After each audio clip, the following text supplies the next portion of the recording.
saya lihat di Indonesia tu beberapa podcast dan sebagainya tu yang mengetawakan kita tu.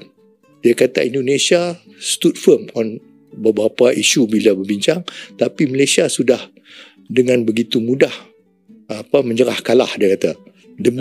Perjanjian ini menidakkan kebebasan Malaysia. Bermakna bahawa kita tidak merdeka lagi.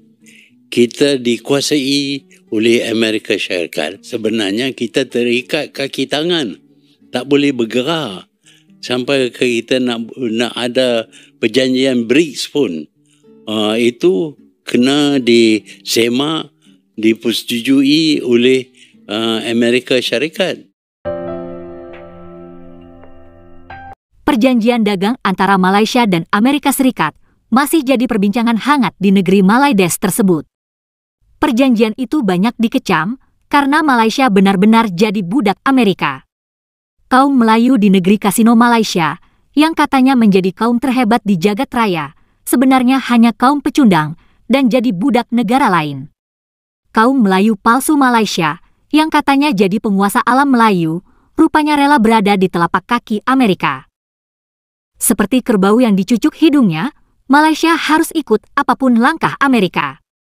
Jika Amerika memberikan sanksi ekonomi ke suatu negara, Malaysia pun harus mengikuti langkah Amerika tersebut. Jadi, kedaulatan negeri kasino Malaysia benar-benar telah digadaikan. Malaysia bukanlah negara yang berdaulat. Perjanjian ini menidakkan kebebasan Malaysia. Bermakna bahawa kita tidak merdeka lagi. Kita dikuasai oleh Amerika Syarikat. Sebenarnya kita terikat kaki tangan. Tak boleh bergerak. Sampai kita nak ada perjanjian BRICS pun.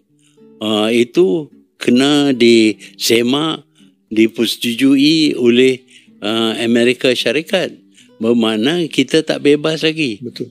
Ya, kita terpaksa ikut dasar-dasar Amerika Syarikat. Amerika Syarikat ini mempunyai banyak dasar, termasuklah dikenakan sekatan terhadap beberapa buah negara, dan perjanjian kita nak buat yang tidak sama dengan Amerika, itu pun tak boleh. Jadi kebebasan kita untuk membuat keputusan yang menguntungkan kita sekarang ini sudah tidak ada lagi. Kena rujuk, dan bukan saja rujuk, kita kena ikut dasar-dasar Amerika. Kalau kita buat apa saja pun, kita mestilah tidak menyentuh ataupun mengenepikan dasar Amerika. Jadi sekarang ini kita duduk di bawah Amerika. Tun, saya nak go on to one secara spesifik certain part of the clause tu ya. Contohnya REE, Nadir Bumi ni Tun. Syaratnya seolah-olah kita tak boleh jual pada orang lain lah Tun. Ya, ini satu syarat yang tidak menepati perlembagaan Malaysia. Kerana Nadir Bumi ini bahan mentah seperti Nadir Bumi dikuasai oleh dua pihak, federal dengan state. Jadi ini federal buat perjanjian tanpa bertanya kepada state. Ini satu kesalahan. Yang keduanya, kita nak kebebasan untuk mendapat cara-cara yang menguntung kita secara maksimum, setinggi boleh. Tapi kita terikat dengan perlunya kita buat rancangan untuk eksploitasi Nadir Bumi ini dengan Amerika. Jadi kebebasan kita untuk bercakap dengan China, Korea, Jepun sudah hilang. Jadi kalau tak semua pun satu bahagian yang besar, kerana Nadir Bumi ini adalah punca kekayaan bagi Malaysia. Jadi kalau kita tak dapat maximize punca kekayaan kita ini, rugilah kita. Ya. Kalau kita tengok macam mana dia dengan Zelensky tempoh hari tu, salah satu syarat dia pada pada Ukraine, kalau nak dapat terus bantuan senjata dan sebagainya, dia kena bagi keseluruhan rare earth di Ukraine kepada Amerika tu. Macam mana tuan lihat listing tu? Nadir bumi ini satu bahan yang penting untuk teknologi moden. Dia diperlukan untuk bermacam-macam barangan yang dicipta oleh kita. Dan dengan kerana itu, permintaan untuk rare earth ini amat tinggi. Jadi yang mempunyai banyak rare earth ini ialah negara China.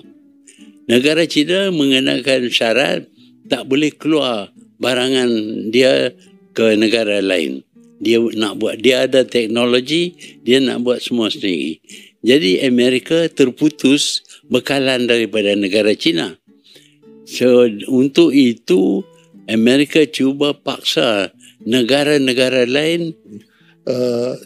Saya lihat di Indonesia tu beberapa podcast dan sebagainya tu yang mengetawakan kita tu. Dia kata Indonesia stood firm on beberapa isu bila berbincang, tapi Malaysia sudah dengan begitu mudah menyerah kalah, dia kata, demi untuk mendapat perhatian. Tun, ini bukan perkara baru Tun. Sesebuah negara ataupun pemimpin sebuah negara yang sanggup berteluku ataupun growl di hadapan Amerika demi untuk kelangsungan kuasa. Kita dah lihat banyak Tun. Sepanjang hidup Tun, saya rasa Tun dah lihat di negara Arab dan sebagainya Tun. Apakah ini yang sedang berlaku pada kita Tun? Ya, bila kita merdeka, kita tunjuk kepada dunia bahawa kita benar-benar merdeka. Kita tak dikongkong oleh mana-mana negara. Dan sudah tentu dalam lawatan-lawatan kita ke luar negara pun, kita lebih utamakan negara-negara kecil dan tidak berteluku kepada negara besar. Kita sedar mereka mempunyai kuasa, tapi kita anggap kita bebas, kita tidak perlu tunduk kepada kuasa mereka. Dia juga pandangan itu yang melihat bahawa kenapa Amerika beria-ria meletakkan syarat-syarat sebegini pada Malaysia tu. Dari segi geopolitiknya tu, mereka melihat bahawa ini adalah salah satu langkah, one more big step untuk Amerika untuk meletakkan presence-nya ataupun mempunyai tapak di Southeast Asia yang semakin mereka lihat semakin hilang daripada kongkongan mereka kerana kenaikan China tu. Macam mana pandangan Tun on that opinion tu? Ya, Amerika bermusuh dengan China dan Amerika nak tentukan pemusuhan ini disertai oleh negara-negara lain, khususnya negara-negara di sekeliling South China Sea, iaitu negara-negara ASEAN. Dan ada negara ASEAN yang bersetuju dengan Amerika, tapi Malaysia sepatutnya tidak bersetuju. Dan kita telah tunjuk bahawa kita ingin berbaik-baik dengan semua negara di dunia. Kita tak nak bermusuh, tapi Amerika cuba nak cari jalan supaya kita bermusuh dengan China. Termasuk kita dasar Amerika terhadap China mestilah diamalkan juga oleh Malaysia. Ya, itulah apa yang berlaku di dalam apa yang kita tandatangani itu. Begitulah pandangan Mahathir Mohamad mengenai perjanjian dagang antara Malaysia dan Amerika. Terima kasih sudah menonton sajian kami.